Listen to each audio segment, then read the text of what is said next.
దివ్యాంగులందరికీ ఉచిత ప్రయాణ సౌకర్యం ఏర్పాటు చేస్తున్నాం. నమస్కారం.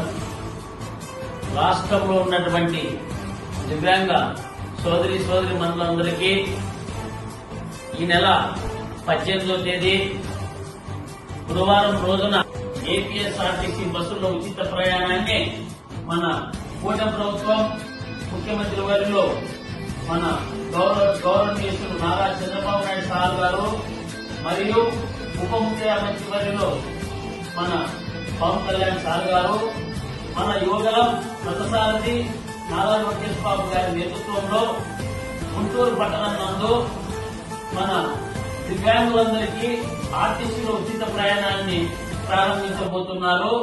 రాష్ట్రంలో ఉన్నటువంటి దివ్యాంగుల సోదరి మనులంతా తప్పకుండా మన ఆర్టీసీ బస్సుల ఉచిత ప్రయాణానికి పథకం ప్రారంభోత్సవానికి రాష్ట్రంలో ఉన్న దివ్యాంగులంతా హాజరు కావాలని కోరుతున్నాను.